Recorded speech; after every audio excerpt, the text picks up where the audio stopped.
Le docteur Dine, pour sortir, on donne cette information qui tombe également. Selon l'OMS, 250 millions d'Africains pourraient donc attraper le coronavirus en un an, mais les experts de cette organisation pensent que plus de gens y survivront qu'aux États-Unis et en Europe parce que beaucoup d'Africains sont jeunes. Docteur Emmanuel Dine, peut-être pour sortir des propositions, solutions.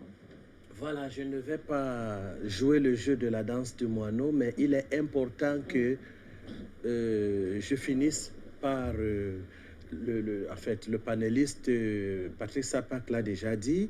Les mesures sont déjà prises ou bien tout est déjà en marche pour une force africaine de santé ou bien une force africaine de vrai développement. Parce que la santé n'est pas seulement ce projet qui regarde l'Afrique, surtout qu'on utilise la santé pour nous amortir sur le plan économique, pour nous tuer, pour nous assassiner et pour nous vilipender. Je ne finirai pas d'en sans dire et supplier encore au président africain que l'affaire du corona est fabriquée de toutes pièces par les Illuminati et n'a pas commencé aujourd'hui.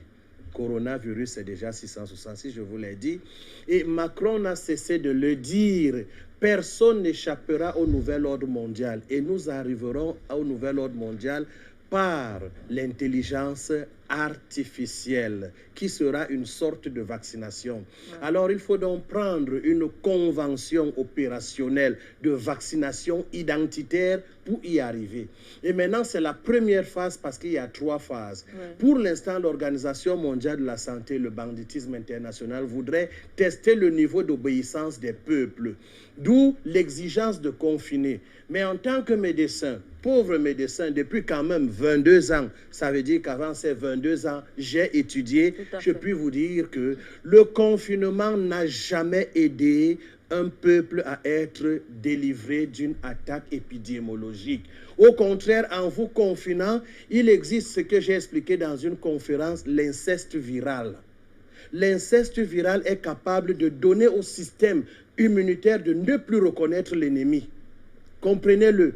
Tandis que le déconfinement, la circulation, crée une immunité collective dont par des divers contacts, et sachez que les microbes ne sont pas nos ennemis, c'est le terrain qu'il faut protéger.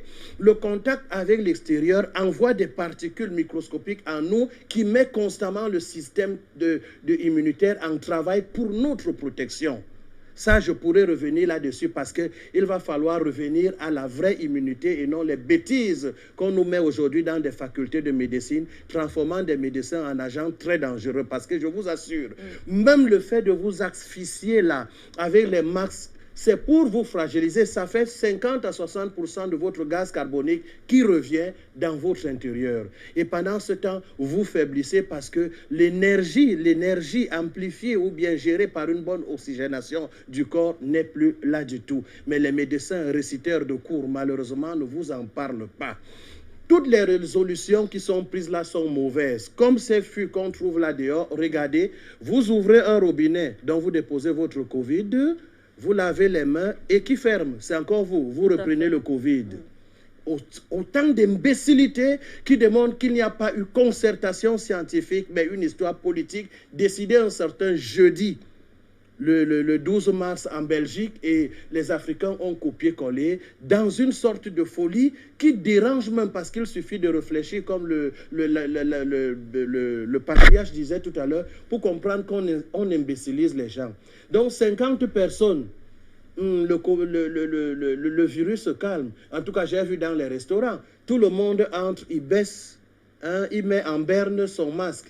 Le Covid attend. Il mange d'abord. Après, il remet. Le Covid frappe. Des imbécilisations comme ça ne doivent plus exister.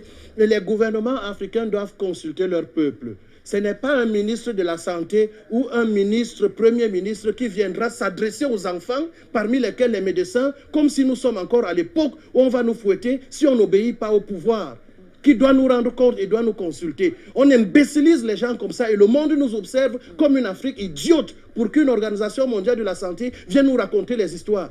Il n'y aura pas de ces morts et que le laxisme de nos chefs d'État, de nos gouvernements, de nos autorités cesse. Sinon, le peuple prendra ses responsabilités.